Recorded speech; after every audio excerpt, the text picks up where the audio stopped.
pledge allegiance to the flag of the United States of America and to the republic for which it stands, one nation, under God, indivisible, with liberty and justice for all.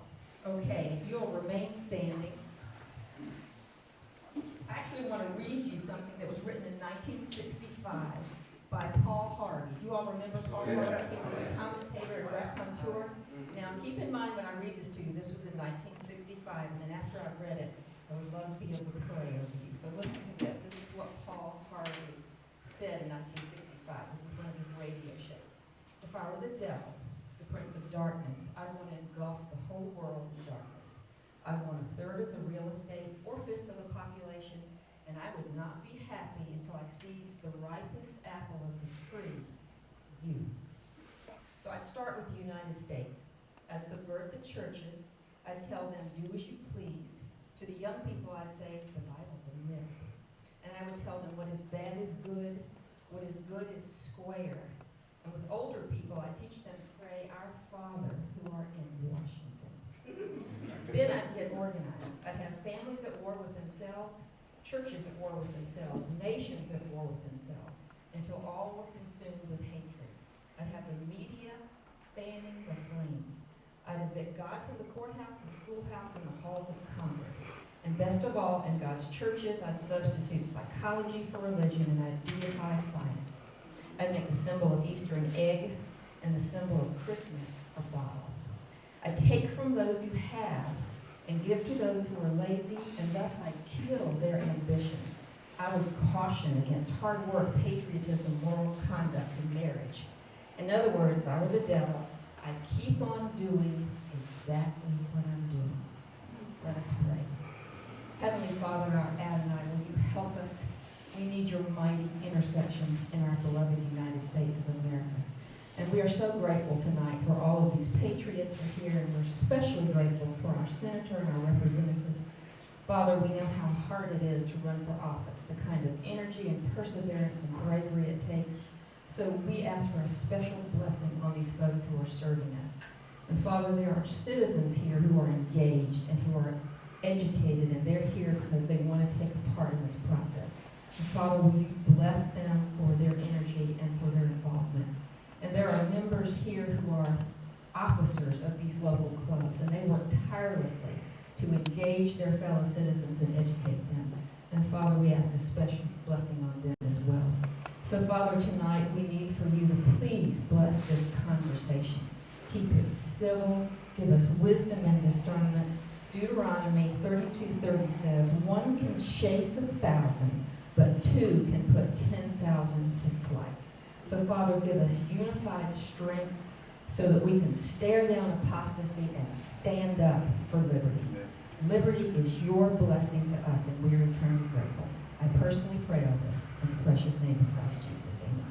Amen. Amen. Welcome, everybody. Be seated. Welcome to our legislative forum that is co-sponsored by the Sedona Tea Party, the Cottonwood Tea Parties, and the Verde Valley Republican Men. How many of you have never been to a Tea Party event before? Let's see hands. Anyone? Okay, good. So you know that what we stand for is low taxes, fiscal responsibility, limited government, secure borders, free markets, and the rights of individuals under our Constitution. And I will tell you that if there's anyone in the room, no matter what political party, if those principles are your principles, you are welcome here. And we are very glad that you're here because these meetings are organized by a small group of concerned citizens, and we want to keep you informed on issues and engage you in the body politics. So tonight, our colleague Harry McKee wants to say a few words. Harry, will you come up and address the audience? Just a couple of things. As Andrea said, we're a small group putting these meetings together, and some of the other work we do involves some expense. We always appreciate your donations, so I'm going to pass the bucket, and if you feel like you can help us, please, if you would contribute, just kind of pass this basket across, if you would, and then back. And then one other thing, and again, we're a small group. We can use all the help we can. Many of you here are members.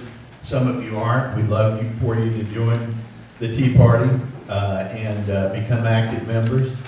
We'd like to ask some of you who are members if you'd like to give us some additional help. We've got a sign-up sheet, a couple of them here. If you can help us a little bit with maybe meetings set up and take down and a few other things and getting some flyers out and that type of deal, we'd appreciate it. If you'd like to join us as our planning meeting group, we'd love to have you do that or some other things. So we've got a sign-up sheet. Here's one for this one here. And just pass one down this way. If you would, Brad, pass that on back. And hopefully you can give us some help here in the future. We could really use it. Thank you.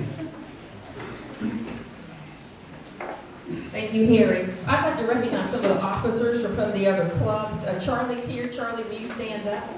Charlie's the president of the Verde Valley Republican Men. Dan McElroy's here from the City Council. We've also got Bob McConnell from Mingus Mountain. And we've got some of the young Republicans from Northern Arizona University. Stand up, guys and ladies. We're so glad you get there.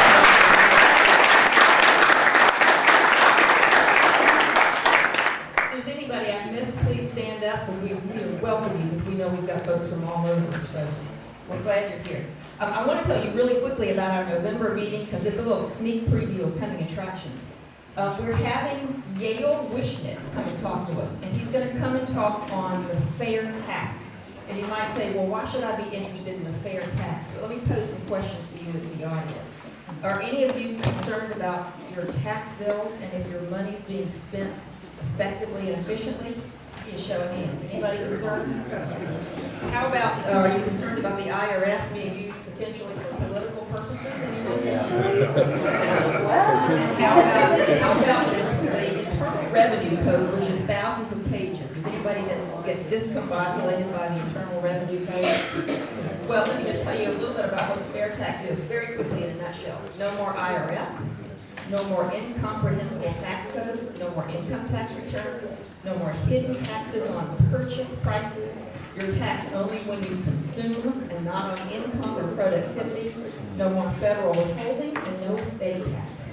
Now, if that isn't interesting enough, let me tell you about Yale Wishnet. Yale Wishnet, who's going to speak to us on the fair tax, was a former Saul Alinsky radicalized union organizer who saw the light and came over to the conservative side.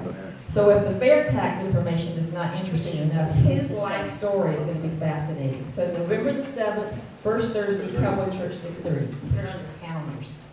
Now before we start our forum, Dave and Diane and Aaron are here, and I want to introduce them because they are going to talk to you about their charitable foundation that benefits young patriots. Diana was formerly the Coconino County Republican Chair, and Dave is a published author. He wrote Reclaiming Aswan. So welcome, Dave and Diana.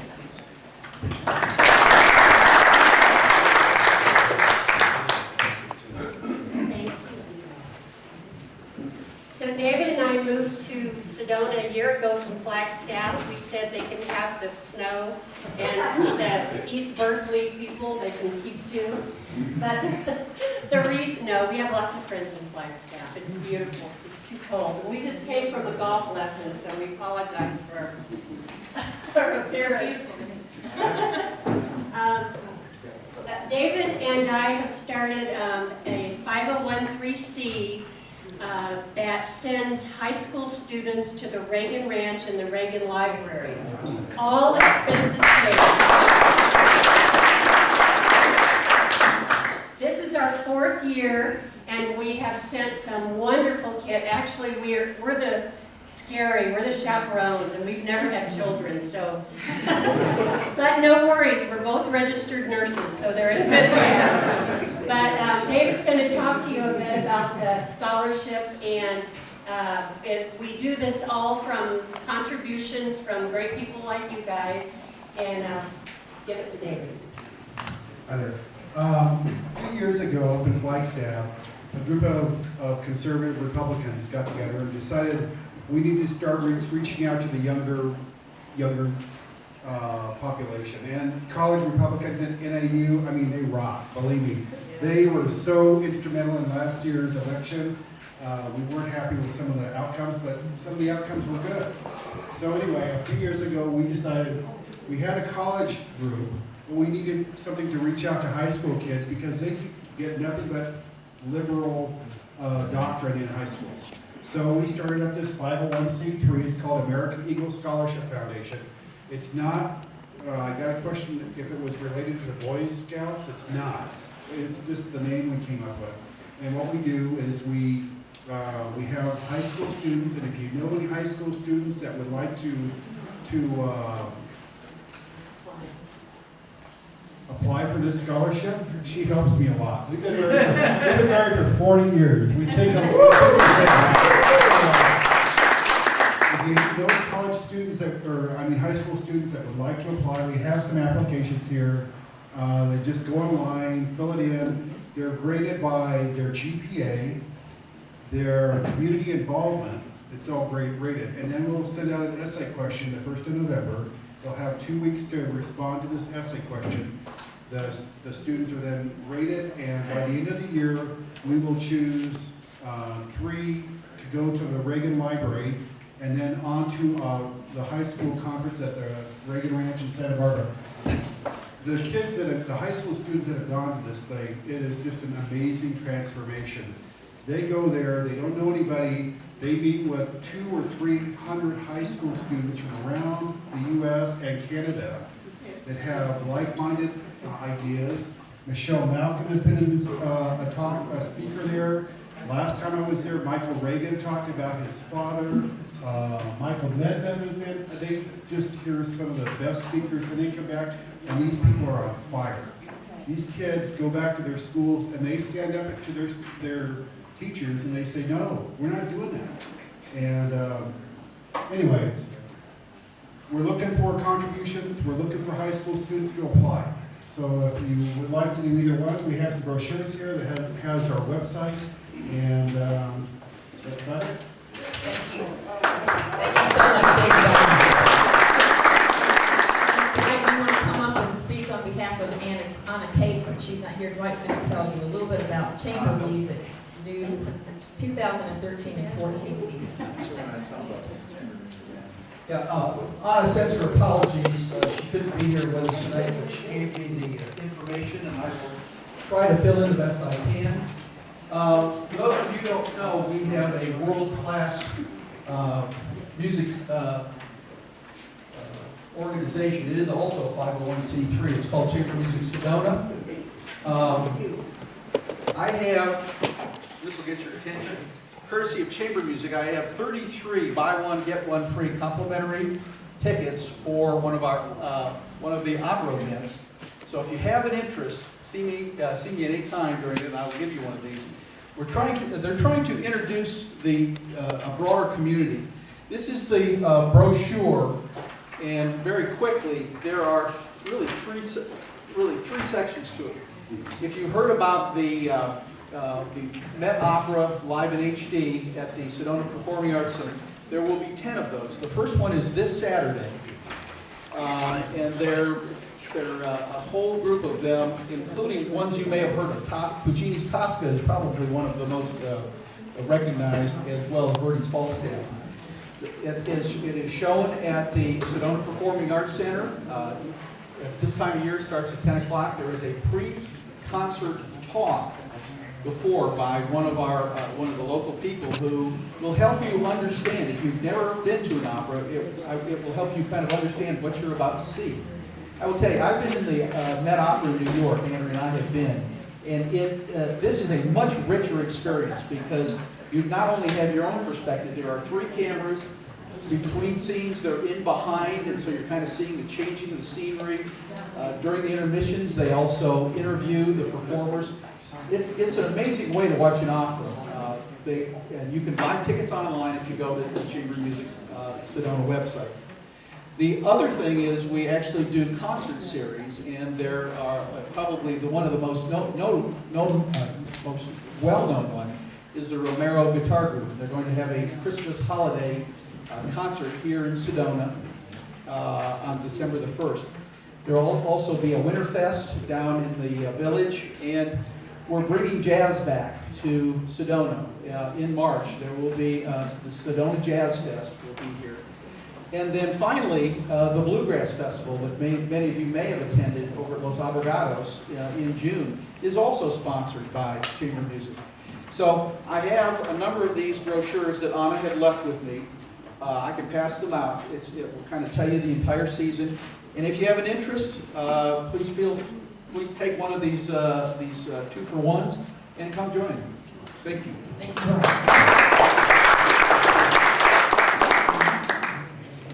Okay, let's get started. The reason we came tonight, right? We are so pleased that our senator is here and our representatives are here. And when we talked to all of them about a month ago, we said the things that we'd like to hear about are water issues. We're very interested in Article 5 of the Constitution, which is the people's invention. We're very interested in highlights of the last legislative session, the good, bad, and the ugly. And we want to know what happened exactly with Medicaid and what the outcome of that's going to be. And then we are really curious about the big issues that face Arizonans. What are we going to see coming down the pike? And so we've divided those topics up among our speakers. Now, the list of the speakers will be Representative Barton first, Representative Thorpe, Quasman, and then last but not least, Senator Crandall. So we put cards at each of your tables, and we're going to do the Q&A at the end. So feel free to take notes and put your questions down so that at the end you can ask any representative anything that you'd like to do. And we're going to try to time the representatives so they're going about 15 minutes each, max of 20, because I know the Q&A is going to be probably the most interesting part. So without any further ado, let me introduce Brenda Barton. She was born in Safford. Let me tell you about her. She's a 5th-generation native of East Arizona. Her pioneer family established Lee's Ferry on the Colorado River and Lee's Valley in the White Mountains in the 1800s. Her great-great-grandma rests in the Lebanon Cemetery near Artesia, and that's where she spent time as a child. In the mid-70s, Representative Barton was a successful early career real estate agent, and that taught her invaluable skills in business and finance. It gave her a good understanding of her constituents' needs. She moved back to Arizona in the 70s, and she began a career in public service with the city of Safford.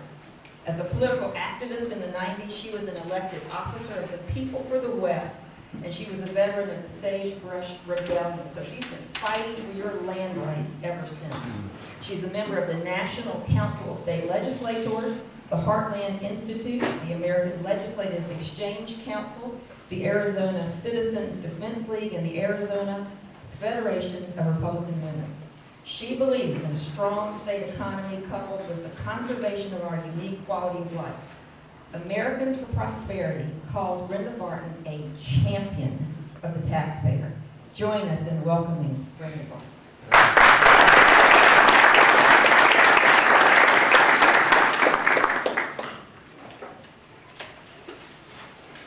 Trying to make sure that was me she was talking about. It's always interesting when you have that information, you think, Thank you for coming all the way up here. did I really? Yeah, thank you. Well, I'll talk a little bit about water because I am the chairman of Agriculture and Water at the state legislature. And those two issues are big issues for Arizona, much less northern Arizona, with the water situation and the agriculture that we actually enjoy in this part of the state.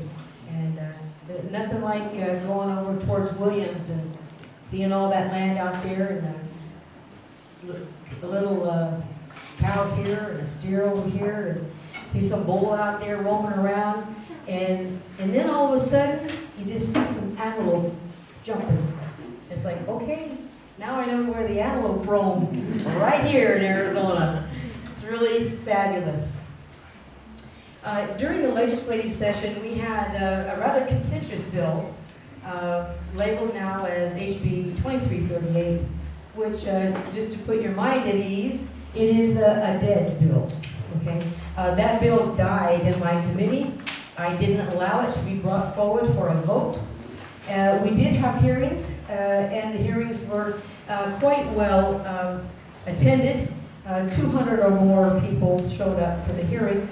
The bill had a lot of problems, and I killed it because I represent rural Arizona, and it's important that your representatives do the representing for the folks who live here.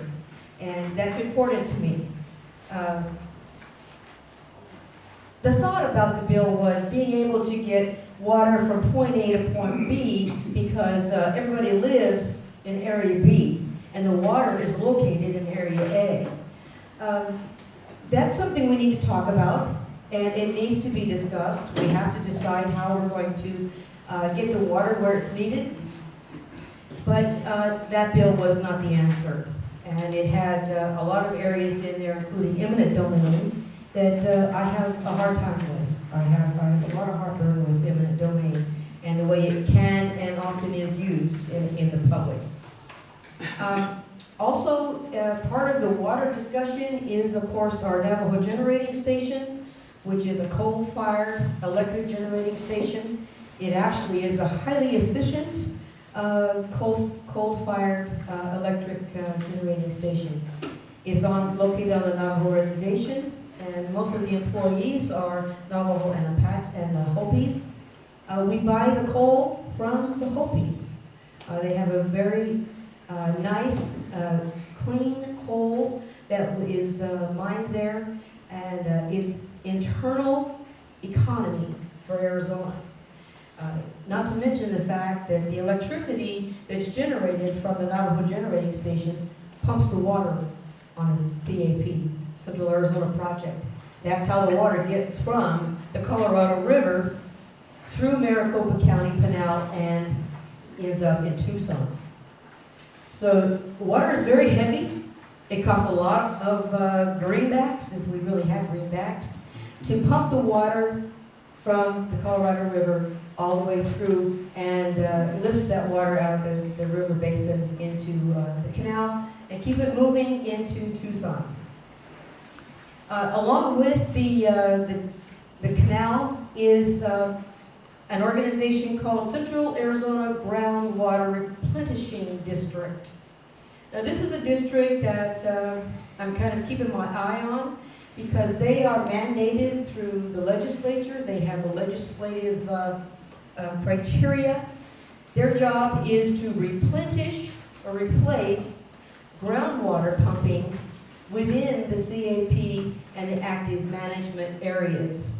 So if you're a developer, you're required to provide a 100-year water supply for your development in order to complete your rest of your development for permits and everything. They may drill wells and they may pump groundwater because it's close to where the development will be. But that groundwater has to be replenished from somewhere else. They're keeping a balance from the groundwater, surface water, and the CAP pumping. So the CAGRD is what they call them, is mandated to go throughout the state of Arizona, locate water, purchase it, lease it, anything that is legal to do within the state of Arizona, to obtain additional water to offset water which is being pumped in the active management areas and the CAP canal area. So when we see development going on in the valley, we know that their water is finite, as it is with ours, but they have a mandate to go throughout the state of Arizona and locate water that can be used as an offset for groundwater pumping in the valley.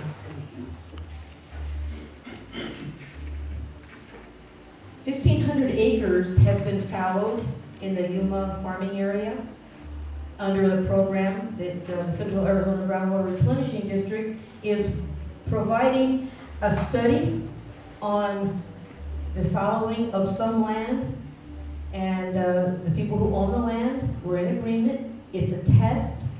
It's a test to see if the amount of water that they will be able to offset, because that water comes from the Colorado River. The Yuma area basically has first rights on the Colorado River water, even though they're at the end of the flow. So the water they receive, they get their water before CAP, because first time and first and right. That's the Arizona law. So the water will actually be removed from the Colorado River allotment into the Maricopa Valley area, even though it's being fallowed in Yuma. So there's a lot of testing. They can't pump it back once it goes to the farm. To pump it back is not practical. But part of the test is the 1,500 acres that's being fallowed is required to be maintained as farmland.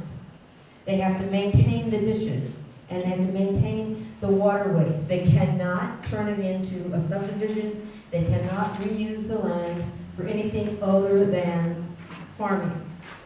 That's the way it's zoned, and it must stay that way. So this is a long-term test to see if there are those who, in a way, they want to fallow some land, rotate their crops. They still have a water allotment. Can they lease the water allotment for revenue, and then they can use the revenue to upgrade the other fields and the other farming areas for cash? Okay, because remember, water is a very valuable asset. So if you hear something about this, which is why I'm telling you, that this is a test program to find out how well it works in action. There was a previous test. It was only 500 acres, and it's not enough land to do a high-quality test. So that's just a little bit about the water, and I want to talk a little bit now about the EPA.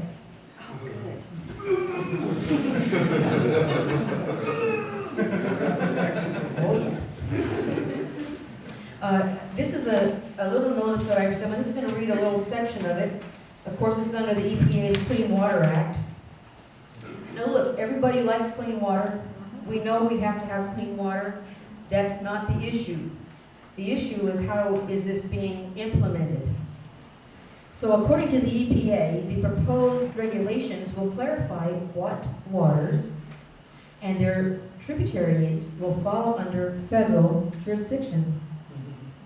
The issue stems from the draft Waters of the United States, the guidance which is to broaden the federal control of water and the tributaries, which will include ditches, culverts, channels, and thus potentially impact county operations such as storm drains, roadside ditches, flood control programs, and or pesticide applications.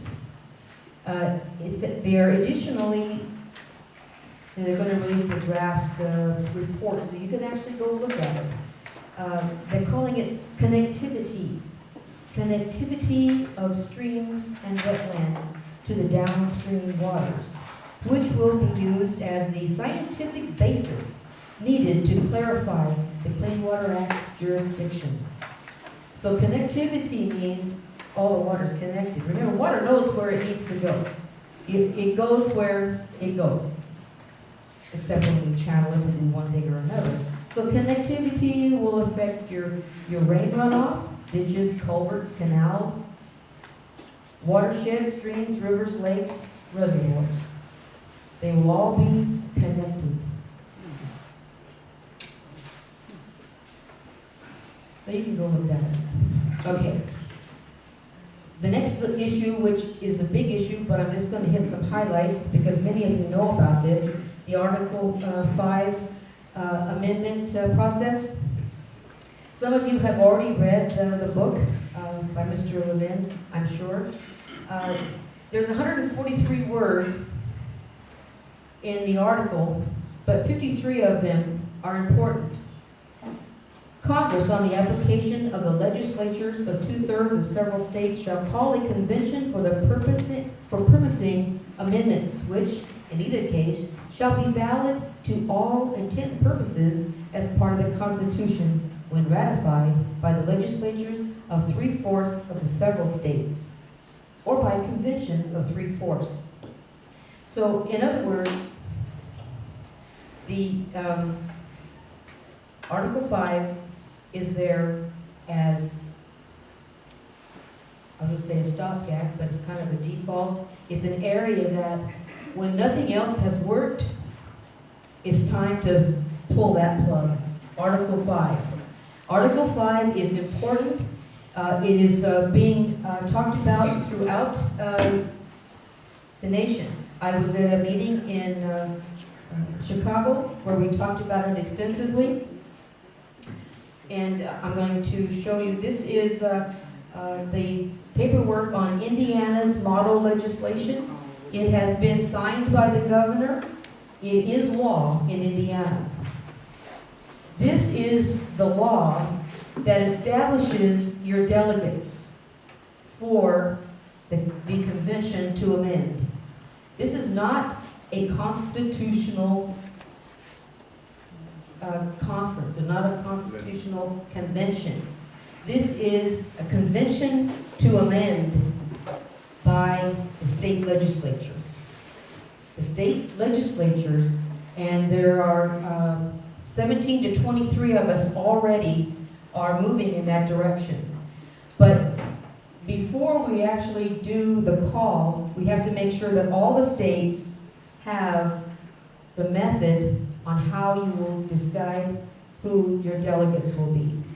So this is the first step. How many delegates, how many votes, okay? We're looking at 1 vote per each state, 3 delegates, because you'll need a backup in case something happens to somebody. And the delegates will sign a sworn statement before they leave. And if they go outside of their sworn statement, they will be immediately, in Indiana, they will be arrested and returned to Indiana for charges. Okay? So we want to make this as ironclad and as easy to do and carefully establishing. This is going to be the first one that we're going to go all the way home on. So we want it to work and we want it to be right. I'm going to need everybody's help to get this done. You know that. Because it is the grassroots. That's who's doing this. That's who's moving. And I want to represent you in that way. And I want you to help me get there.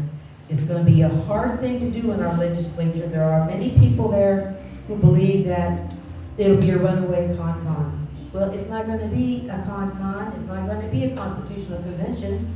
It is a meeting to amend. That's it. A meeting to amend. And I know that you've read some of the articles that Levin had. If I have just 20 seconds, I'll just read it real quick. Establish the congressional members' term limits. He says 12 years. Restore the Senate, repeal the 17th Amendment. They should be chosen by the state legislatures, as in Article 1, Section 3. Supreme Court justices, term limits, 12 years. Yes. Limits the federal budget spending and taxes. And failure to pass a budget will automatically reduce the current budget that's in force by 5%, and it will continue at a 5% reduction until a new budget is passed. Limit the federal bureaucracy on a 3-year sunset and reauthorization. Promote free enterprise and limit Congress to regulate the activities within the states. Protect private property, eminent domain. Taking of private property, and which reduces some of the values, they want to put some brakes on that. The states direct authority to amend the Constitution with a 2/3 majority of the states, and it must be agreed to within a 6-year time frame. And of course, it still has to have the final, all the states have to agree. That keeps it in check. The state's authority to check Congress within 30 days of a passage of a law. The states, upon a 3/5 vote, can override Congress's law. It's not subject to litigation, but Congress could override that by 2/3. Protect the voters with voter identification and provide a no-cost voter identification official document. Thank you.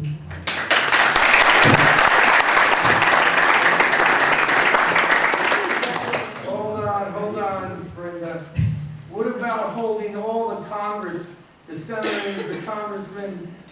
to be subject of every law that they pass for the rest of us. They pass a law that can't be exempted from. I agree.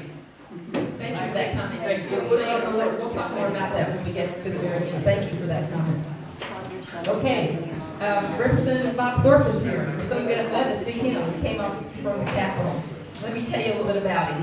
He and his family love rural northern Arizona. They've been proud to call it home for almost a decade.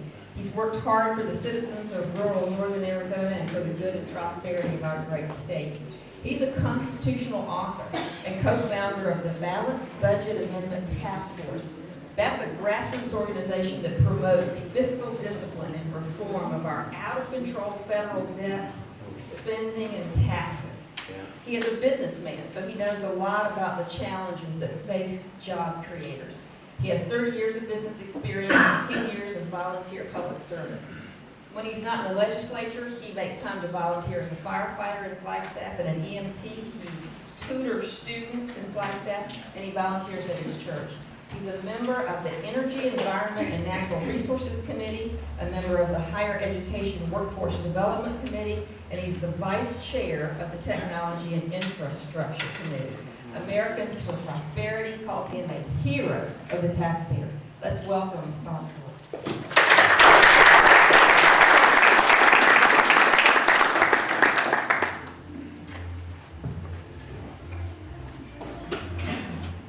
Thank you very much for having me.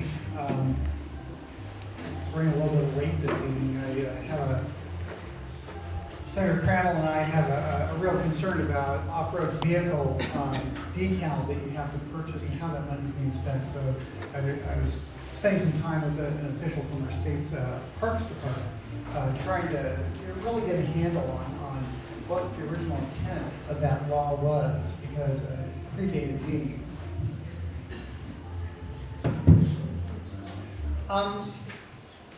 I do want to thank everybody for allowing me to be here this evening. I really do appreciate it. Before I get started, though, I want to recognize two people that I think are kind of our modern day heroes right now, Ted Cruz and Mike Lee.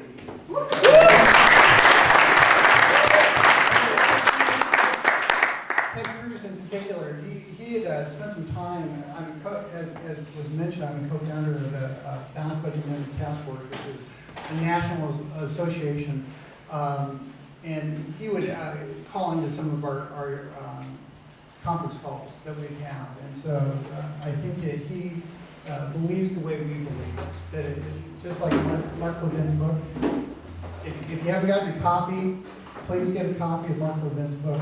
I think it's still on Amazon as far as the national bestseller, Amazon bestseller. I will tell you, it's better if you listen to it. It is in the weeds. We've listened to it 3 times. It is very deep.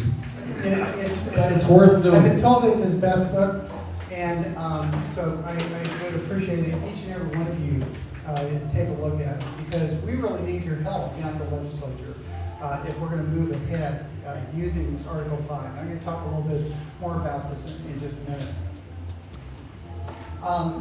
During my introduction, it was also said that I'm a constitutional author. This is a copy of my book. I brought a few copies if anyone's interested. Reclaim Liberty, 3-step plan for restoring our constitutional government. And I wrote this in 2010, and I actually talked about some of the things that you'll find in Mr. Levin's book.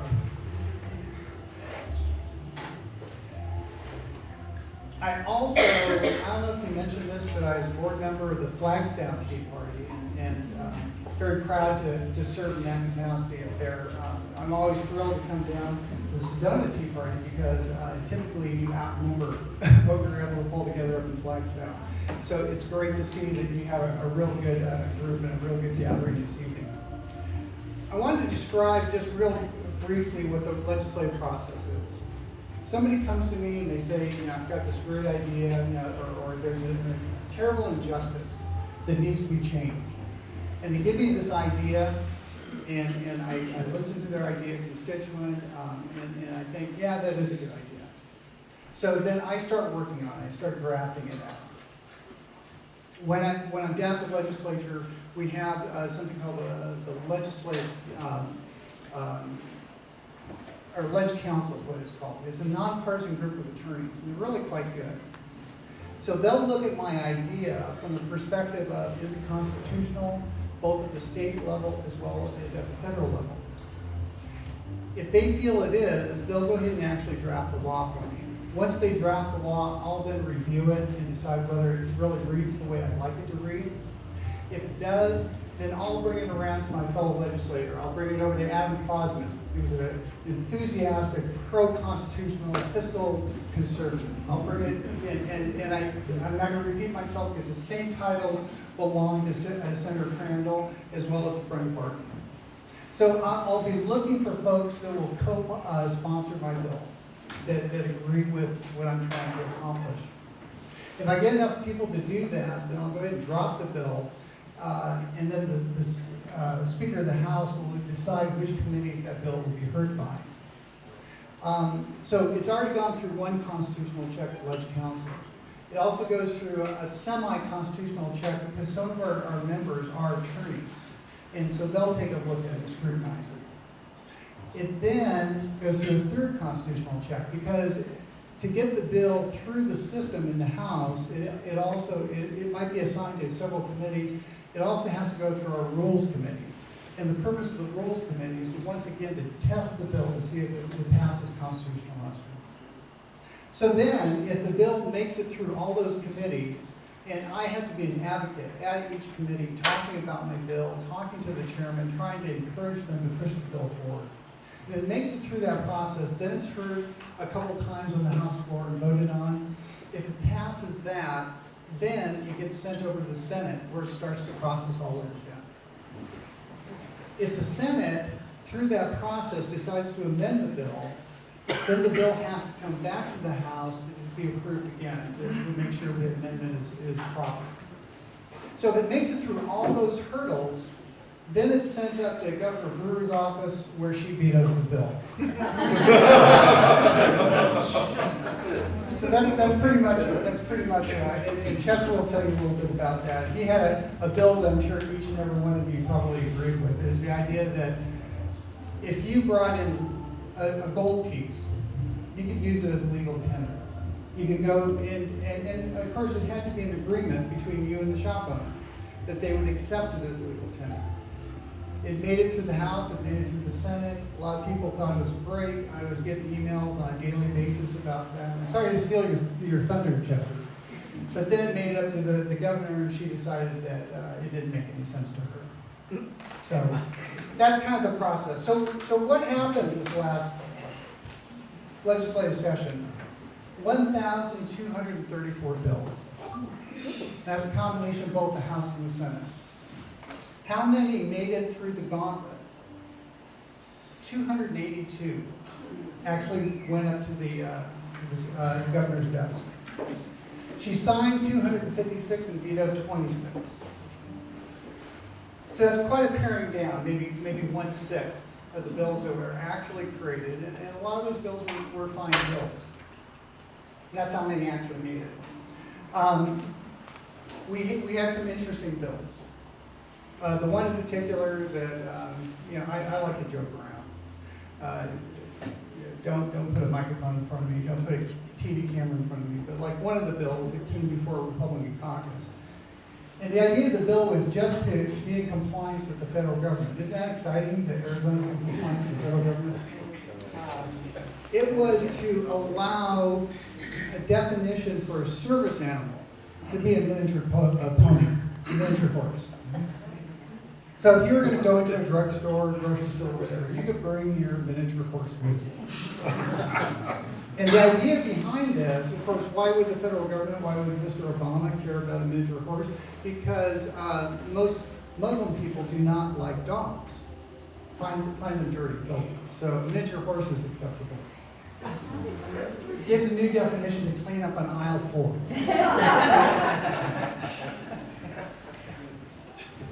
What did I do as a freshman legislator?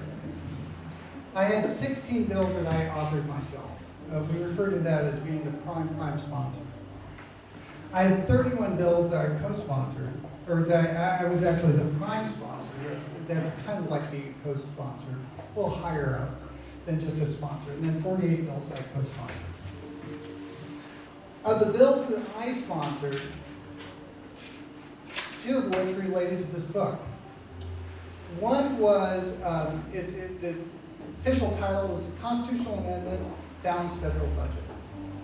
And what it basically is, it's an Article 5 call to Congress. It's the state of Arizona telling Congress that as soon as 2/3 of the states send similar pieces of legislation, we want a convention of the states to propose an amendment. If you read Article 5, it says it's a convention for proposing amendments. It's the same exact authority that Congress has. The terrible shame about our nation, though, is ever since the foundation of our nation, the states have only come close a couple times to proposing an amendment, getting that critical 2/3 of the states to come together to propose an amendment. All of our amendments have been proposed by Congress. And the uniformity with our system is that anytime an amendment is proposed, it has to be ratified by the states. So it doesn't matter whether Congress proposes the amendments or the states propose the amendments. The states then have to ratify the proposed amendments. Now there are some folks that are very concerned about a runaway convention, a con-con. And they call it a constitutional convention. And if you read the Constitution, you'll not find those words anywhere within the Constitution. There's no word in the Constitution, no process that allows for a constitutional convention. The only process in Article 5 is a convention for proposing amendments. So if these delegates from the states come together and they decide that every person that has a green Volvo should get a free swimming pool, that's their amendment. If it passes through the convention, of course, what is the check and balance? 3/4 of the states have to ratify it, and they would never ratify something like that. Our founders knew what they were doing. They were actually taking law that had been established in England in the 1600s, the whole notion of an Article 5. And they gave it to us for the simple reason that they knew that someday our central government would become too powerful. They wouldn't do the will of the people. And so they reserved some of the constitutional authority for the states. Now, some of the things that I am working on and will continue to work on. Well, first, let me just real quickly talk about accomplishments. Americans for Prosperity gave me a 90% care of the taxpayer. Goldwater Institute gave me an average score of the letter A. Friend of the Families I got the Friend of the Family Award from the AZ Filming Project.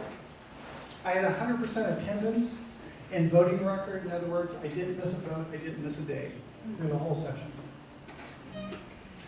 And lastly, I fought hard against the expansion of Medicaid here in the States, the expansion of Obamacare. And I'm one of the plaintiffs of the Goldwater suit that's being brought against the governor in Biggs versus Brewer. So some of the things that I'm concerned about. Much of the western states is under the control of the federal government. We have to turn that around. And there's a terrific organization called the American Lands Council. For example, in Coconino County, 12% of the land is under private ownership. Gila County, 4% of the land is under private ownership. Fighting the EPA. They want our power plants, they want anywhere between $500,000 and $1 billion of upgrades in the emissions control, not because of pollution, because of an invisible substance called NOx, nitrous oxide, that I think it's nitric oxide. But long story short, it's visibility. It has nothing to do with pollution. Continue to fight the EPA. One of the things that we're going to continue to fight is the federal government's reintroduction of the Mexican gray wolf. Its territory is being expanded, and very likely you could see Mexican gray wolves in your backyard. Forest health. I found out recently, talking with the heads of the forestry department up at NAU, that when the ground is wet For example, up in Flagstaff, the mature ponderosa pine drinks 300 gallons a day. My 10 acres drinks 1.5 million gallons of water a day. That's water that could be flowing down the hill into Sedona. We need to get our forest health back to a balance. The environmentalists have sued the federal government to the point where we no longer have waters in the forest. We need to get our forest healthy again. And working to block the federal government to exert our federalism as a state and to restore our state in proper balance the way our founders meant it to be. Those are the kinds of things I'm going to work on. One thing in particular I'd like to share with you, this isn't an original idea, but it's one that I'm going to be pursuing. Matter of fact, I'm meeting with Secretary of State Bennett next week with regard to this. The notion of restoring most of what was taken away from us in the 17th Amendment. Eliminating the primary and allowing the state legislature to choose a Republican and a Democratic candidate, which those two individuals will go up to the general election and fulfill the 17th Amendment. What that means is those candidates know that if they're not doing the will of the state of Arizona, they will not be selected next time around. As opposed to this revolving door that we see where people get into office and they never get out of office. We need to turn that around. With that, I'm open to some questions if you have any. We're going to save that till the end. Oh, thank you. Sir. Okay, well, that's it. One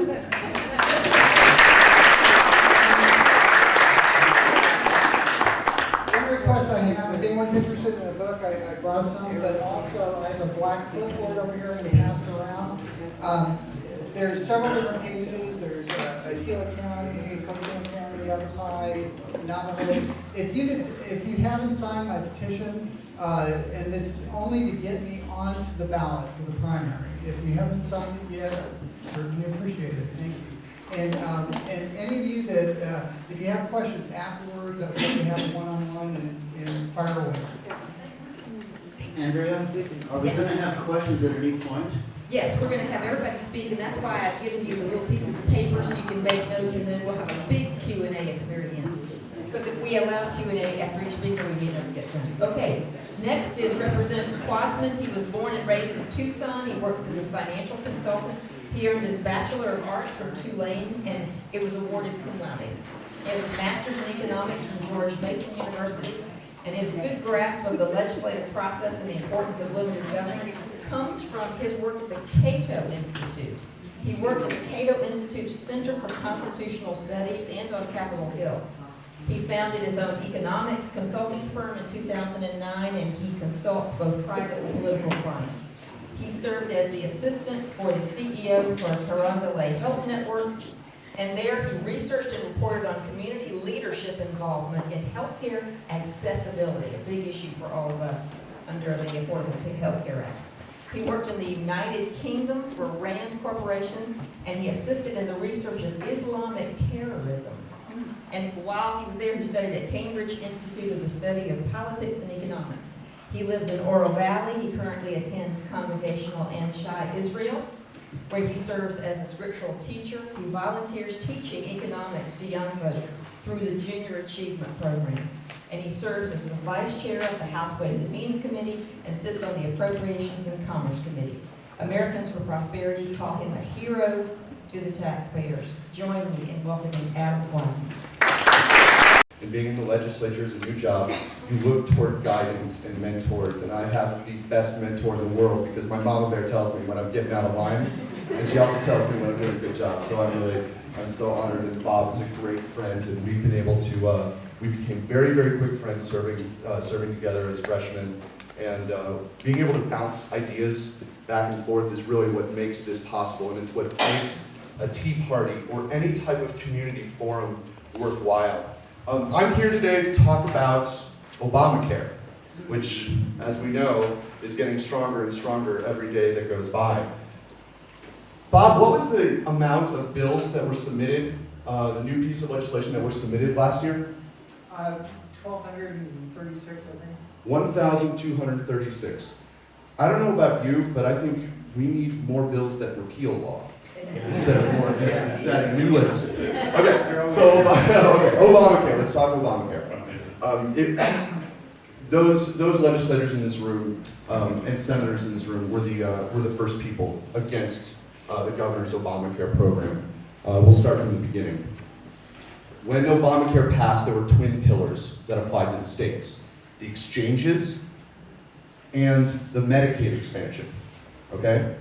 What the exchanges were, the federal government would set up the exchange, or states had the choice to set up their own exchange, okay, with different parameters and different rules.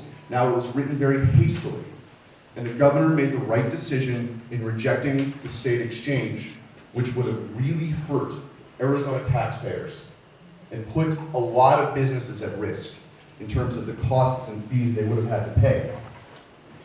Where she made the wrong decision, in my opinion, is supporting the Medicaid expansion. And what that meant is that for the last 100 years, we've seen the disintegration of constitutional liberty in this country. And we've seen it through what I call the drug-pushing mentality of Washington, D.C.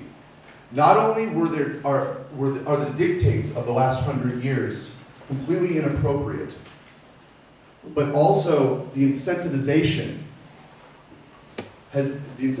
of Washington taking more control over your pocketbook, over your life, over your personal liberties, and over our states has been just buck wild. It's been insane. The founders never intended for this. There's a 10th Amendment for a reason. Those powers not delegated to this Constitution under Article 1, Section 8 are hereby reserved for the states or the people respectively. The founders knew what they were doing. The powers of government are few and enumerated. The powers of states and people are much larger, because what you know best about your community, some bureaucrat in Washington, D.C. clearly doesn't know. We all agree on that. Now, what the Medicaid expansion did, plain and simple, was a dirty trick. They gave you a 10-to-1 match. You increased your Medicaid, you increased your program, and they will match you 10-to-1 on dollars.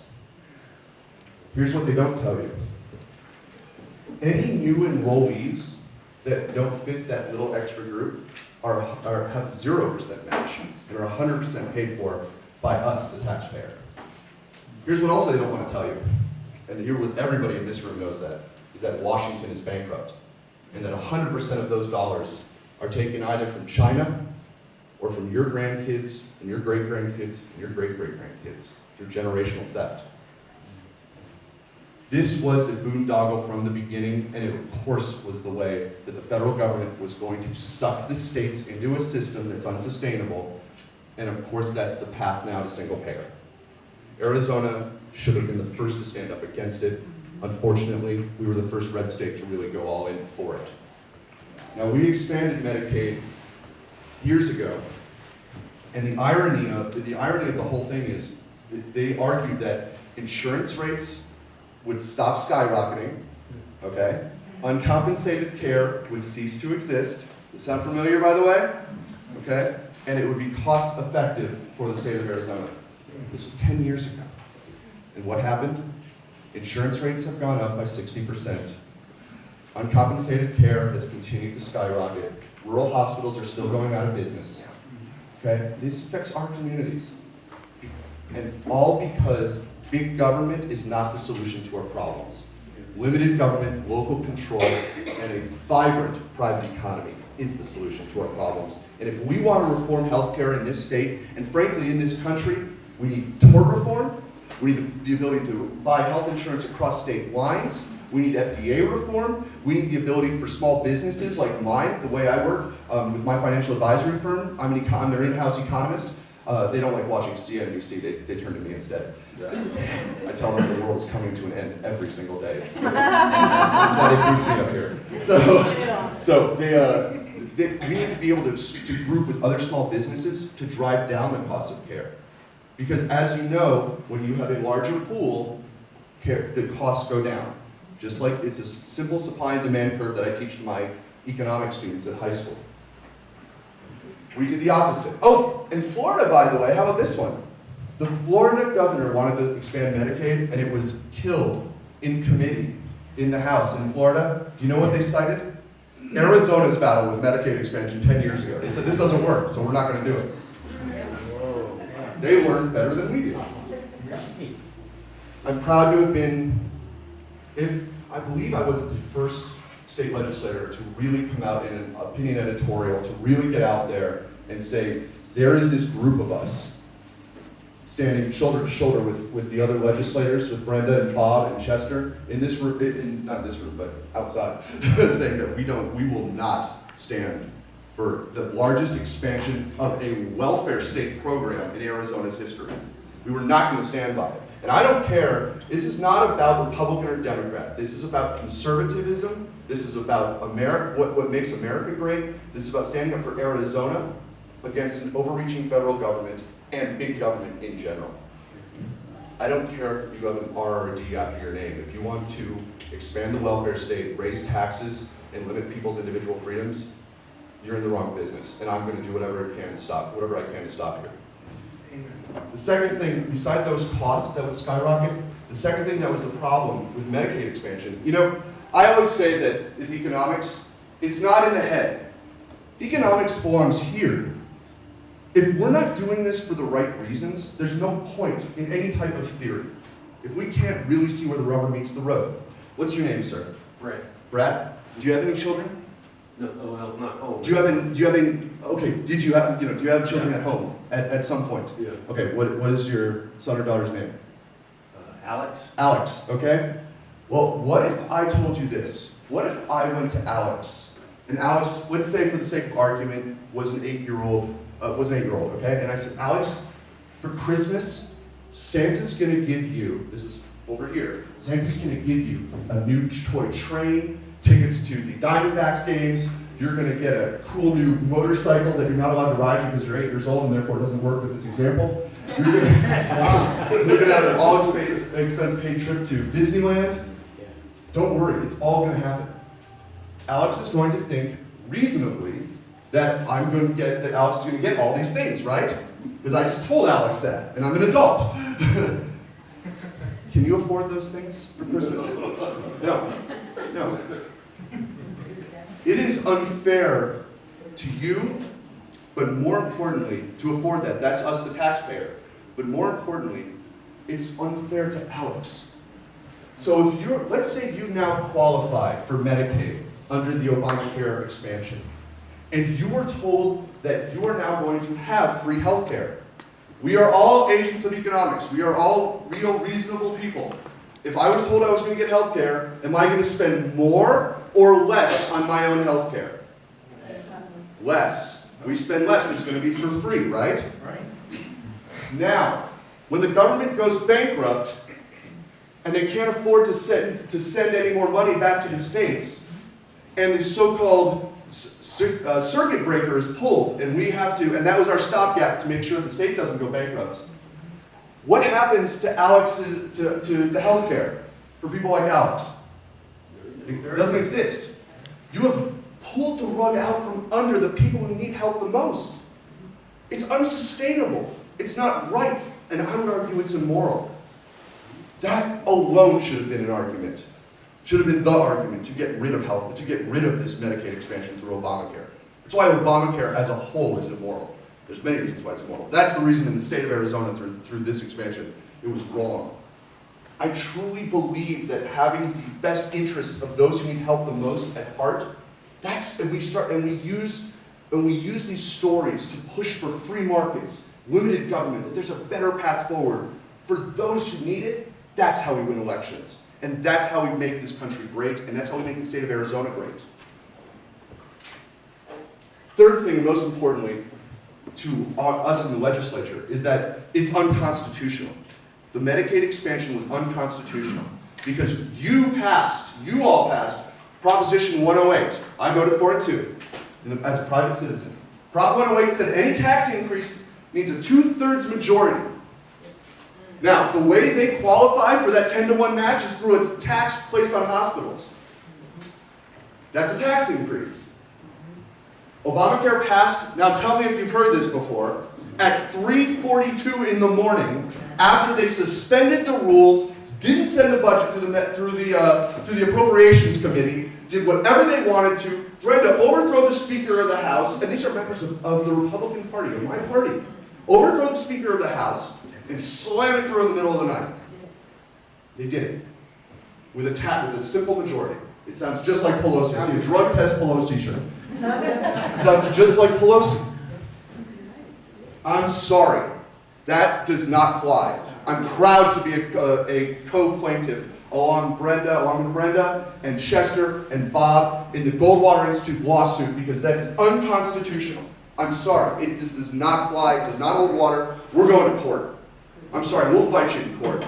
We will never stop until they will take me kicking and screaming away from protecting you every single day. Now, many of you see right here, very briefly for a plug, because this was about what we did in the legislature, but I want to tell you what I'm doing right now. And I represent 50% of the Republicans in Arizona's 1st Congressional District. I represent about 40% of the entire district. It goes that far south, trust me. This is Pima County, Pinal County, Coconino County, Navajo County, all these, Apache County district. It's a large district. It's about the size of the state of Pennsylvania. But I believe that bold colors, not pale pastels, as Reagan put, is the way forward toward liberty in these United States, and I believe we need to throw these bums out as quickly as humanly possible. I really do. And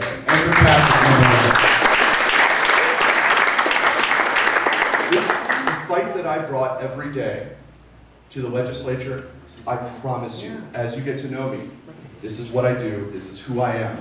It's not for this, well, I'm not wearing my state legislative pin. It's not for a congressional pin. It's not because I really want to be a congressman. It's because every day I can't live screaming at my television set anymore. And I can't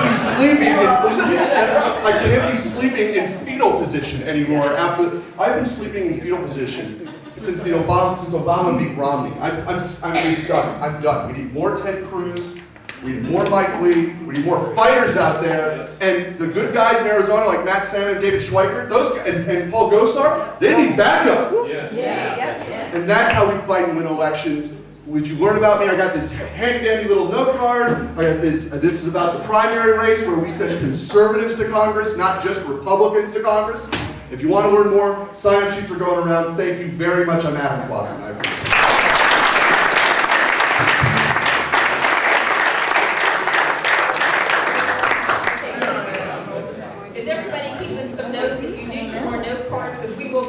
Right after Chester Crandall. You can ask anything you want of anybody you want. So if you need more note cards, please raise your hand. Senator Crandall was born and raised in Heber, Arizona. He's a 5th-generation native of rural Arizona and lived in Legislative District 5.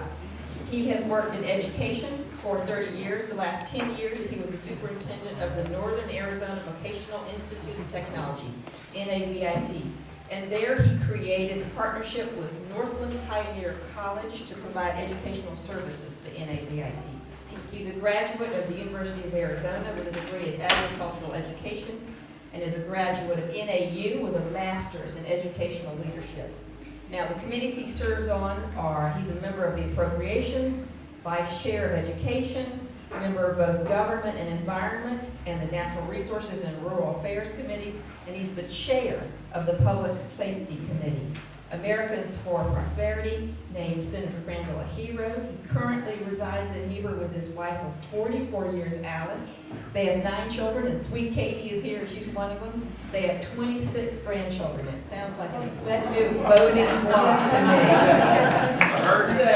And I want to tell you a story. We were in Flagstaff at the Tea Party meetings the other night, and there was a discussion on the Crandalls in the legislature, and Chester Crandall was referred to as the good Crandall. Yes!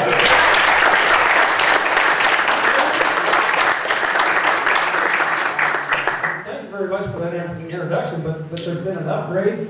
We have 34 grandchildren right now. That's why we're going to win elections, baby. By the end of the year, we will have 36. So, Fresh air. let me tell you what, when you live in Heber, there's not a whole lot to do.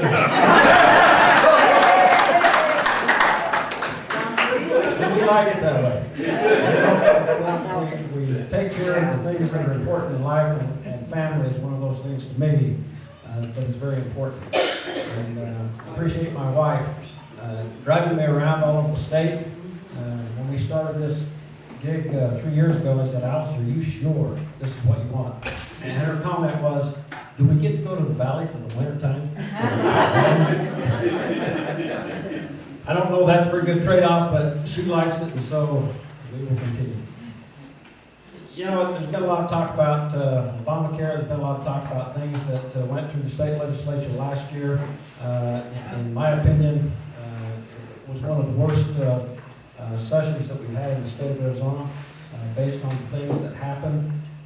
Never in the history of the state of Arizona has a governor formed a coalition with a few Republicans and the whole Democratic caucus to get exactly what she wanted. And that's exactly what happened in the state legislature last year. You've probably seen some advertisements that the governor come out and is bragging about the amount of money that we have in reserve, over $1 billion, he says. That's not a true number. It's probably less than $600 million that we put aside. Looking down the road, and until 2 years ago, the state legislature went from year to year. And because of Brenda and myself and some other conservative elected officials, when we got in there and said, look, this is not working. We need to look down the road and see what happens. So now the state legislature looks 5 to 6 years down the road, and that's part of why we're planning and holding that in reserve, because in 2016, we're still going to be $75 million short to have a structurally balanced budget.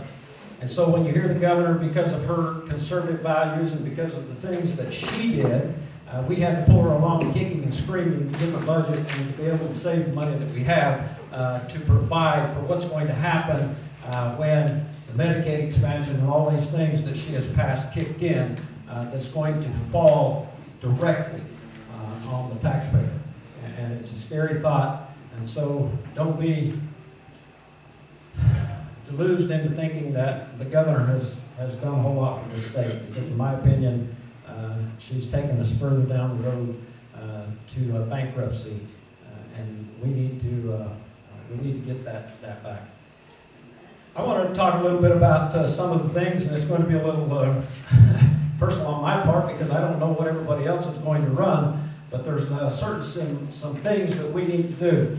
And you probably know from my first and second year in the state legislature when I represented District 5, I'm not afraid to run legislation that kicks back at the federal government. I think the federal government is overreached. We need to get them out of our state. We need to get back to allowing the state to manage and to use the resources that are in this great state of Arizona. If you remember, you had an opportunity on the 2012 ballot, I think it was 12,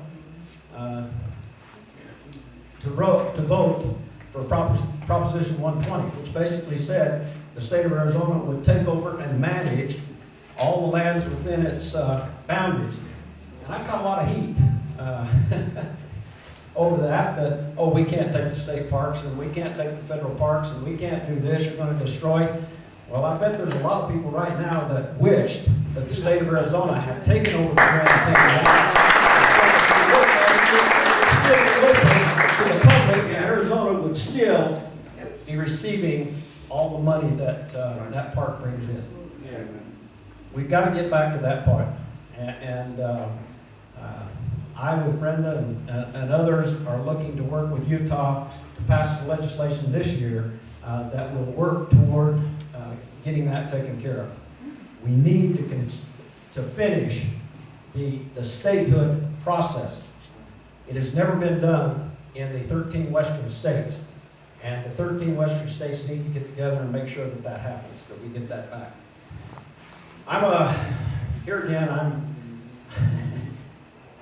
and I get a lot of heat from the Arizona Republic and a lot of different radio shows and things like this, that I'm one of the top 10 kooks in the state of Arizona, and I wear that title proudly.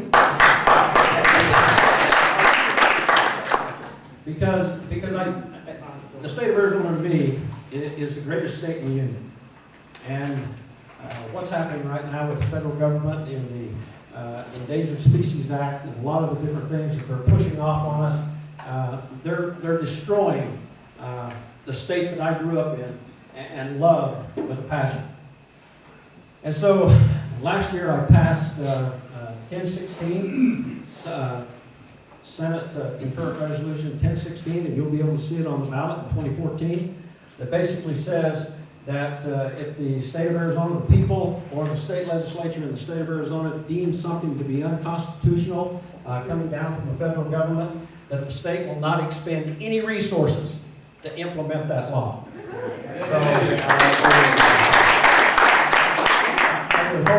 And Jonathan Payton, who you know well, they ran for CD1 against Dan Kirkpatrick and lost on some very technical, I think, process in that. We'll be around pushing that. There's a gentleman that has some money behind it, and they're going around the state, and they're going to promote that 1016, and I think that's one of the first steps in pushing back on the federal government. I also, in my agenda this year, I have some more things to push back on the federal government. One, when I was in my first year, I ran a bill that was called the County Sheriff Bill. And basically what it says, that any agency of the federal government coming into the state of Arizona to do an audit would have to check in and fill out an application with the county sheriff in the county in which they were going to do an audit.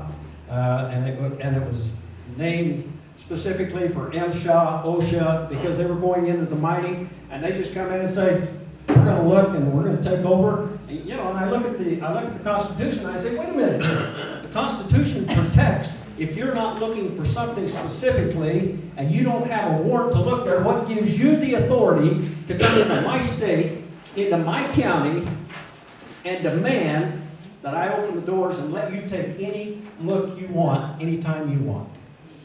And so the purpose of the sheriff's bill is that the county sheriff is the highest elected official in that county, should have the right to tell a person coming out of the federal government whether you can go into that business or you can't go into that business. And the other part of that,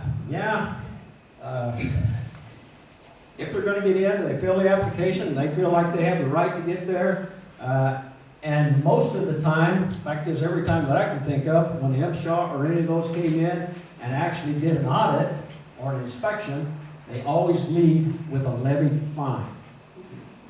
And so my comment, or in the bill, if you're going to have a fine, that's good and fine. We want to make sure that things are there, but you're not going to send that back to Washington, D.C. to feed that bureaucracy. You're going to turn it over to the state, where the state can use it to build what we need to in the state of Arizona. I will run that bill again this year.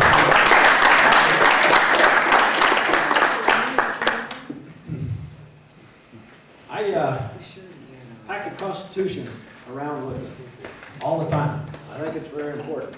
I find it very interesting reading. You know, in 1913, most of us weren't around. There may be a few.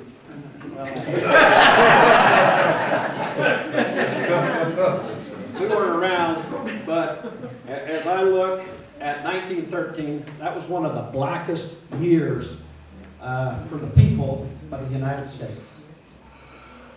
That was the year that the amendment was passed to have your senators elected directly by the public.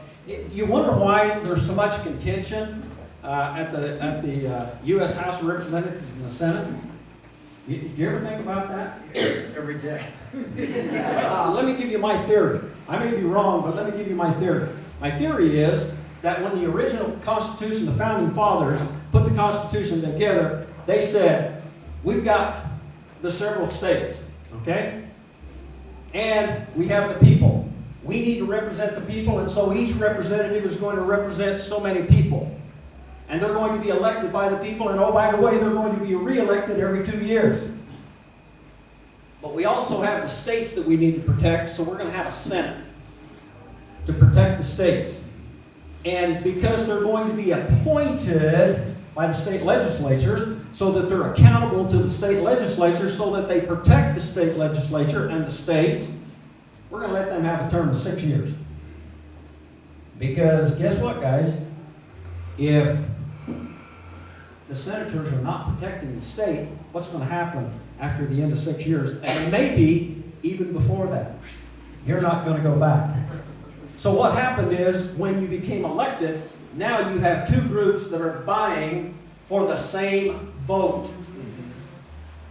And that's why you're having competition. The Senate says we're going to do it better for the people, than the representatives are going to do it better for the people. And so that's why we have this head knocking, and then you have a president of the United States that's trying to referee, and he's a very poor referee in my book. So, reading in the Constitution, Article 1, Section 2, it says, representatives and direct taxes. Now think about that. Representatives and direct taxes shall be apportioned among the several states which may be included within the Union according to the respective numbers. Now when I read that, our taxes should be based on the population. They shouldn't have the power to come in and reach in your pocket and take any amount of money that they want, anytime they want, to build the bureaucracies that they've got, such as EPA, such as the Fish and Wildlife, all of those agencies, to me, that are unconstitutional. So I'm going to run a bill this year. I'm trying to get some, I think I have some pretty good ground to stand on, but I'm going to run a bill this year that basically says any taxes that are levied in the state of Arizona shall be collected by the state of Arizona, by our revenue department, and we will send the amount based on our population back to the federal government that will be used for them to effectively enforce their enumerated powers, and no more. We're not going to do it. I think we have constitutional right to do that. Now, how do we get there? Maybe a little complicated, and businesses in the state of Arizona, people in the state of Arizona are going to have to take a look at it and say, yeah, we agree with that. We're going to send it to the state and let the state divide it up. Our budget right now in the state of Arizona is 53% federally funded. 53%. Give somebody control over you, doesn't it? It sure does. We need to take that control back. If that money is generated in the state of Arizona, we should be able to keep it, and we should be able to pay, according to the Constitution, what our constitutional responsibility is, and that's to pay for the enumerated powers based on our population and what we're going to do. Now, I haven't found an attorney that's going to back me up on that, but we're certainly going to try it. I'm doing some, how am I doing on time? 1 minute? I'm doing some things on education. Our education system is not where it needs to be. Our funding formula is out of date, and so I'm working on some legislation to reform the education funding formula, because we've got a lot of choice, and I think it's great, and we're working on that. And so we need to work and get our funding formula so that we're uniform as the state constitution. I appreciate this group. You guys are great. You know, it's been talked about the Tea Party is going away, that people are not there. If you've heard the rhetoric here the last little while, the Tea Party is the one that has held up the government, and you're the ones being recognized. The Tea Party is the ones that are being recognized as holding the president hostage. And I think that's great. Thank you.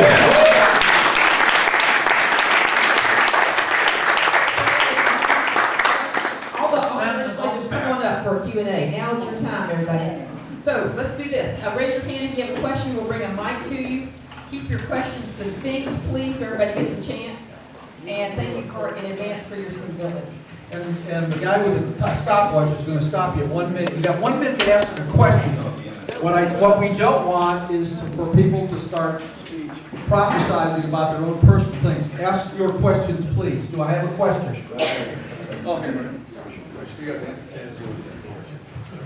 And actually, why don't you ask who you're directing the question to, if you have Let me specific. address it to you, Bob, if that's good. I've got Article 5 in front of me. It says, on the application of the legislatures of 2/3 of the several states. What if the legislature, downtown Phoenix, either through Andy Biggs or Andy Tobin say, we're not going to talk about Article 5, and they just won't entertain it? Can the people, independently of the legislature, do something? And that's where all of you come in. We need pressure from our citizens to force the folks down in the legislature who are not thrilled about going down this path. Arizona used to have a standing call, Article 5 call to Congress, and it was rescinded. It dates back to, I think, the 80s, and it was rescinded. And I had a one-on-one conversation. First and foremost, I really like Andy Biggs. I think he's a fighter, he's a constitutionalist, he loves liberty. I like him, except he's not a fan of Article 5. So he and I have had that one-on-one discussion, and we disagree on that topic. So if we get to that point where we're moving this bill forward, we need the citizens of Arizona to believe that this is the right process, to put the pressure on our legislators and ensure that it goes through. Thank you. Another question right here? This is for Brenda. A quick one first. Who's running against you on our side? At this point in time, there are no other Republicans in the primary. Quickly, what's the hype about smart meters? Can you talk to us about that? Yeah, you know what? When I was driving up here, I thought there might be a question like that. So I wrote down a couple of things here just to share with you. And you know, ever since I talked with Warren Woodward about this event, and he contacted my office, and we talked on the phone many times. I sent him a letter about it, and it's a big issue. I think there's kind of four areas that with smart meters that I look at, and the question of privacy, and I believe that's an issue that perhaps the legislature can look at, the privacy issue, because I have serious issues with people's electrical profiles being shared with third parties. And then there's the economics of it. The economics being that I haven't seen enough data. I've read a lot about it, but I haven't seen enough data that shows that smart meters are economically viable in the long term for saving of electric energy. And of course, the health issue. And on that account, I think that the jury is still out. There are many examples about it, though, and we need to take it to heart because health is an important thing that we don't want to give up. It's kind of like our liberty, you know. Our health belongs to us. And I think that the Food and Drug Administration should be involved. Of course, they have a federal agency, you know, I don't like them very much either, but they are kind of a regulatory agency that can come in and make some tests on the radio frequencies and that sort of thing. That's important. And finally, the final component is that I'm really resolute about the installation and removal of the smart meters. You didn't pay to have the smart meter installed, and I don't like the fact that you have to pay to have an analog meter returned to your property. And plus you have to pay a $30 a month fee to have the meters read for you and actually for the utility company. So, you know, those are some issues, a couple of things that perhaps the legislature could have a say on. But, you know. Thank you, Brenda. We have another question right here.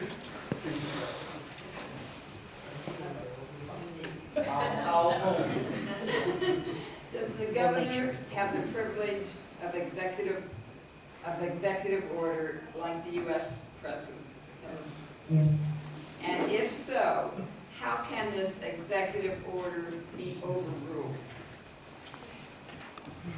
Well, the legislature would have to pass a bill, go through the House and Senate, and it would go to the governor's desk. And if she wasn't willing to sign it, we would have to have sufficient vote to override the governor's veto, which I don't believe has ever happened. We came close a couple of times. Just real quickly, one piece of legislation will be basically informing all government leaders, all government institutions, that to clarify that a presidential executive order does not come from the legislature. It is geared towards instructing executive branches of the government. And so, in other words, when President Crow of ASU decided he was going to implement aspects of the DREAM Act after President Obama put out his executive fiat, I sent President Crow a letter stating, you can't do that. The regents also beat up President Crow as well. So I want to ensure that every government leader in Arizona understands that the only thing that we are obligated as Arizonans to obey and follow is constitutional law that's been passed by the legislative branch of the federal government, meaning Congress. I think just to clarify that, a lot of the executive orders that come from the governor are not policy. For example, she gives an executive order and declares states of emergency, those kind of things through executive order. Through executive order this year, she set up a Natural Resource Committee that works for her and looking at some of the issues that are there. Anything that deals with the legislative process, she doesn't have the ability to do an executive order. She does, for example, just issued the executive order dealing with Common Core. She officially, through executive order, changed the name. That's the Arizona State College and Career Ready Standards. The skunk by any name still stinks. I totally agree, but those are the kind of executive orders that she gives. I'm not sure that she has the authority to give anything that would be, that would bind the legislature to do anything like somebody else I know that has been doing those here lately. Good, we've got another question in the back here. Yes, sir, and anybody else wants to address this? To your comment back in 1913 when we created our effective House of Lords. What was the environment then? I mean, today, of course, you can't do anything for 3 seconds without being on the internet and that kind of thing. But I've asked this question before, what the circumstances were that caused that amendment. And that may be a long answer that you can't do now, but anybody else can chat.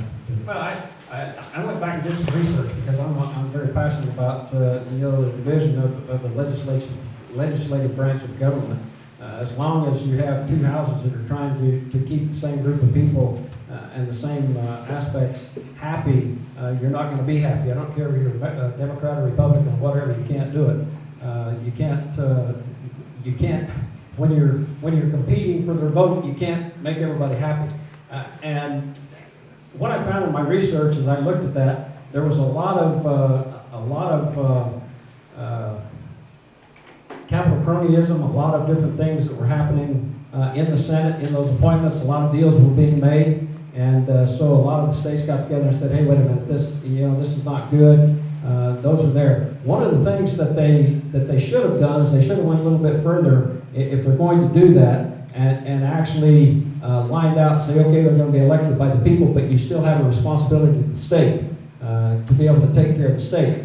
And the further we've got away from that, the worse our political system has become.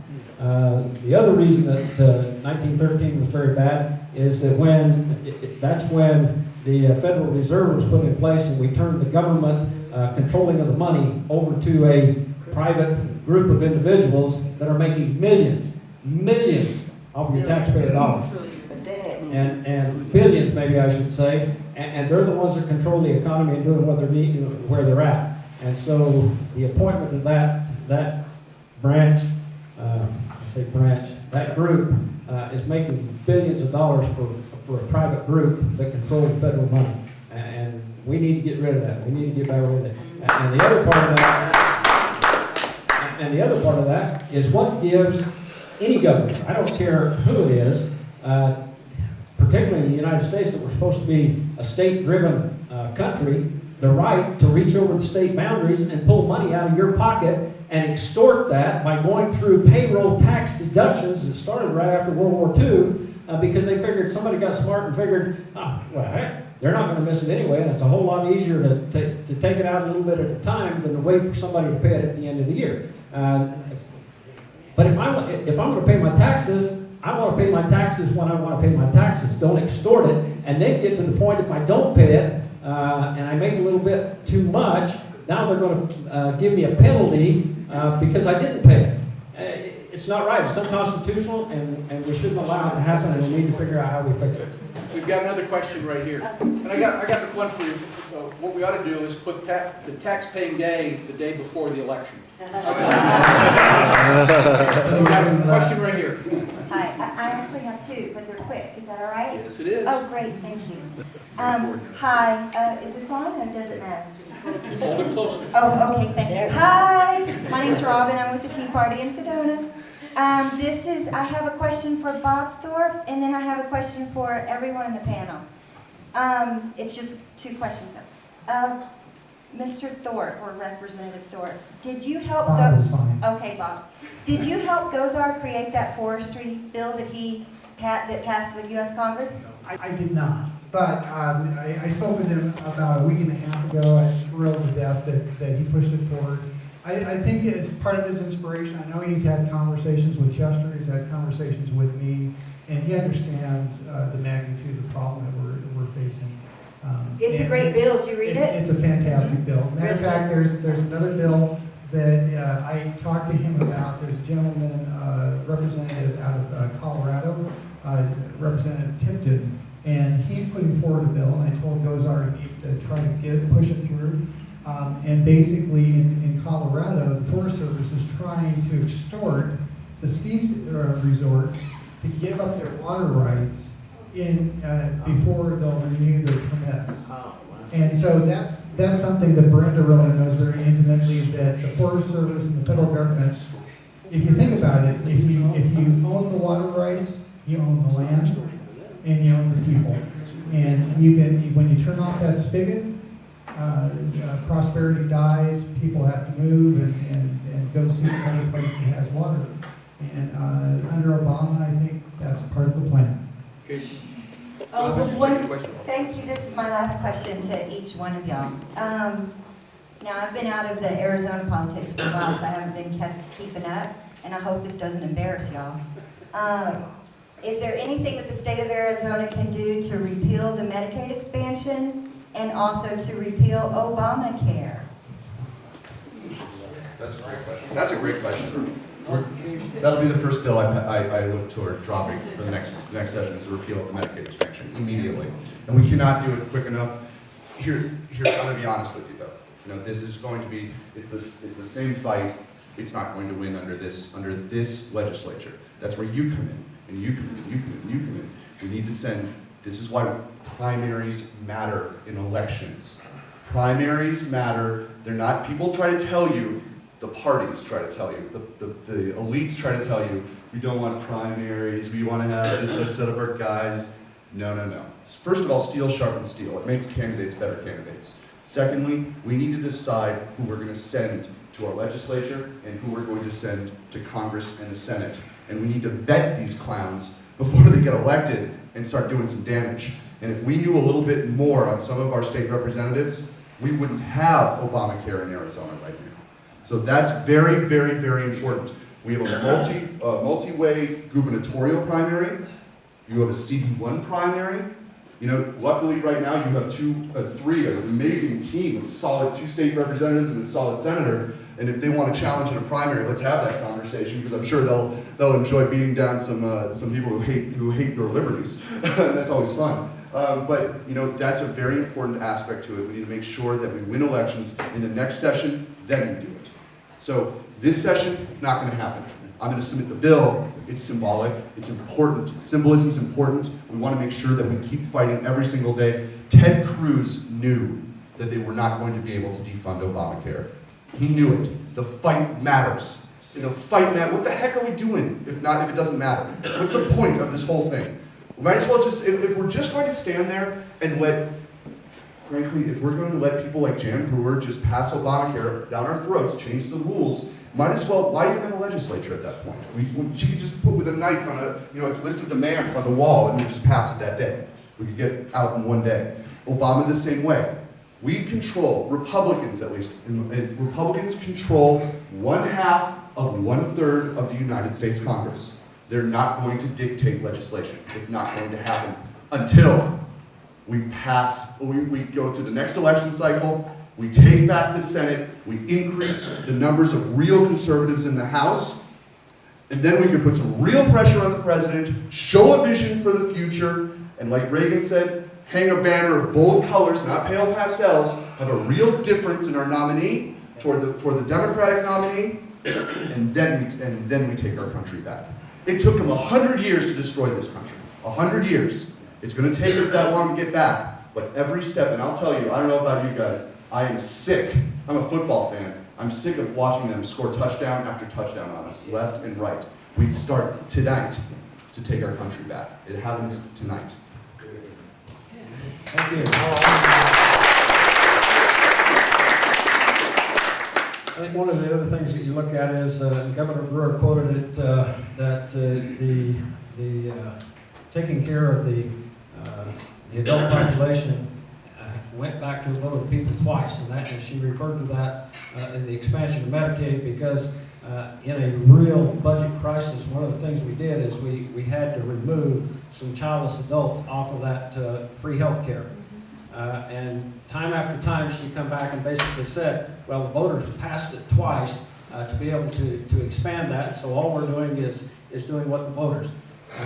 One of the things that we need to do, not only for the access and Medicaid expansion and those kind of things, but we have a real problem with all the initiatives and referendums that take money out of the general fund and out of the taxpayer's pocket.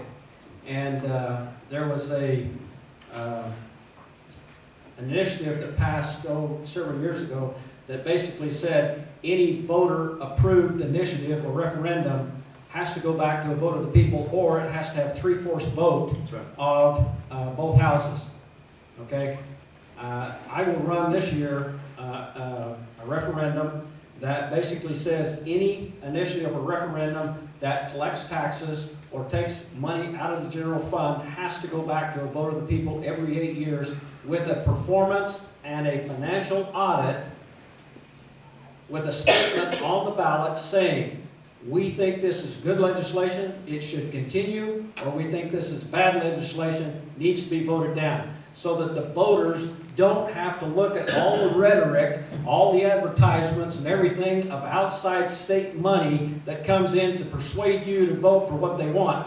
You will actually be able to see it. This is good, this is bad. And then you can cast your vote any way you want to. So that's another way to be able to get that moved out. Because if the voters say, you know, this is not working, and here's the audit saying that it's not working, then you have a right to cast that, and that would go back. Every ballot initiative that passes would go back every 8 years for that review. We've got another question right here. Let's keep going. I'd like to mention a little bit about the Article 5 constitutional amendment process. My name is Blair Henry. I'm a former attorney and professor, and I live here in Sedona. And I've been working in this process for 2 or 3 years, and what it would take to have that process actually work. As you know, it's never been used successfully in the history of the United States in 230 years. I went back to Harvard Law School a couple of years ago with a big event that was sponsored by the left-wing Harvard Law School and by the Tea Party Patriots of America on the right. There were 400 of us, and everyone got along great. There was not a single voice raised, no fights, no nothing. Everybody was sitting down, how can we make this process work? Since that time, there's, for those of you who are aware of it, there's what's known as the traditional reading of Article 5. You know, most people read it, and it says, now, when James Madison threw that in last minute, he says, gee, I'm sorry guys, I hope I didn't screw it up, but we're kind of in a hurry here. And they did, they screwed it up. It's so hard to understand, and there's so many holes in it, that it's never been used before. There's lots of unanswered questions about how to deal with it. So what I did and some of the other lawyers, we began to look at what were ways to make this work beyond the traditional reading. And there's a process that we work on that we think will be effective in making the process work. I was at an event with Nick Radius a couple of weeks ago. Goldwater's got another piece they're working on and able to make it work. So there's a number of us who are working on various angles to make that available to you. So I want to make sure you know we're available to help you, because we're all committed to having the process work. We're not so concerned about how we get there, but just so that it works. Amen. And I've actually, a group of our people from the Balanced Budget Amendment Task Force were at that Harvard event. And one of the gentlemen who's been one of my heroes, his name is Rob Nadelson, he's a retired professor from Montana, constitutional professor. And so one of the pieces of research I helped him with is we've actually discovered documentation of at least 14 conventions that occurred prior to the Constitutional Convention in Philadelphia. And these conventions are nothing more than conventions of the states, federal conventions, where the state officials, their delegates, will come together to try to solve a problem. During the Revolutionary Wars, some of the problems they're trying to solve were munitions, medicines, food, clothing, things like that. Basic things for the war effort. So we had 13 of which are considered successful. The York Convention was not considered, it kind of came apart at the end, and they really didn't resolve the problems that they went together. But in a nutshell, during our founding as a nation, we also had something called the Committee of Committee of this isn't the right term. This committee, like communication, if you will. I apologize. Correspondence. Committee of Correspondence. I am actually a member of the first revival of the Committee of Correspondence. Rob Nielsen helped organize it for the state of Colorado. So I'm an honorary member of that committee. And in a nutshell, the one thing our federal government doesn't want us to do, the one thing Congress does not want us to do as states, is to start talking to each other and start working together and start pushing back. The reason why Article 5 has never been successfully used by the states is because several times it almost happened. The last time was in the 1980s, where we had about 32 of the states that came together. We needed 34. And what ended up happening was Congress gets pretty cold feet at that point, and then all of a sudden Congress starts pushing ahead on proposing a balanced budget amendment in the 1980s. Harry Reid, you can actually go back and read the transcripts. I've read the transcripts on the floor. Once the federal government realized that the states are encroaching upon their sacred territory, they get very nervous and they start acting as if they're interested in doing the will of the people. And what ended up happening in actually the early 90s was there was one Republican from Oregon that scuttled the balanced budget amendment. And at that time, I think our national debt was like $2 trillion. And look at us now. Okay, I think we've got time for one more question, and I think one comment. We have a question back here. And if you need to see any of them, please stay out. I just want to circle back a little bit to this Medicaid expansion and the Goldwater lawsuit, and you guys are plaintiffs on. You know, everything I read and have heard, even columnists in the Arizona Republic who like the Medicaid expansion have said it's unconstitutional. I know Robert Roberts' column said that. So I mean, isn't there a likelihood that this is going to be, that we're going to win on this? And the other is, if it's going to happen, how long would you estimate it would take for that suit to come forward and win in court? Well, the last I heard about it is the governor and her team are attempting to say we don't have standing to bring the lawsuit. Because there's two issues. There's two constitutional issues. One is about the vote on a tax. It went through on a simple majority. And then there's also something called the Arizona Constitution, which says that the legislature cannot give away their authority to tax and delegate. So there's two issues, and I think that those two issues are appropriate, the foundation of Arizona. Along with that, just a little bit, this does not, the Medicaid expansion doesn't kick in until December of 2014 is when it kicks in. And so we have a full year for the Goldwater Institute to go ahead and do what they need to, and there's even time if we need to appeal. But I think, you know, if the Arizona Republic, and I haven't read that article, but if they're already coming out and saying, yeah, you know, Governor Brewer, I think, is in some pretty deep trouble. But the Constitution is very specific that it's a tax. What they use to get that through is they say, well, you give the taxing authority to other agencies. The difference in this one is that other agencies charge a fee that is for a specific service that is rendered. This tax on the hospital is not for a specific service rendered. It's simply a tax that they're collecting in order to draw down federal funds. Okay, with that, I think Bruce would like to make one comment just for the group, and then we'll close.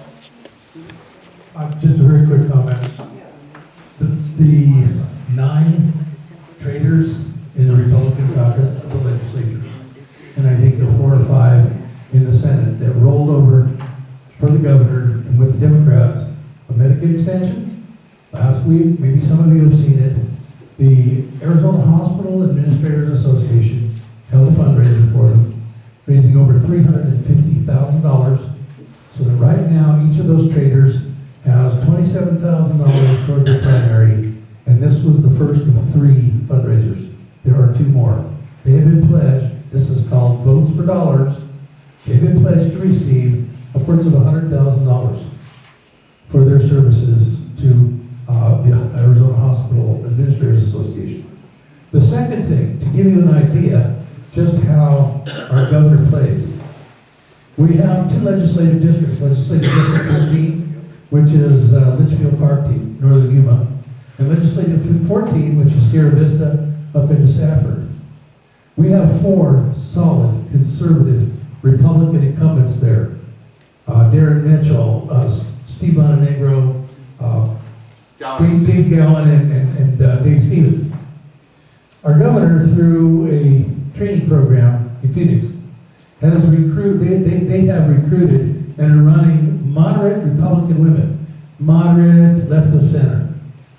And they have been told they've got support, they're going to get money to take at least 2 more seats away from the conservatives in the State House, because the plan is to change the complexion of our State House. And what you heard tonight from these people was drawing the line against the federal government. And what our governor and our senior senator, Mr. McCain, are trying to do is to moderate our State House so that line becomes a memory.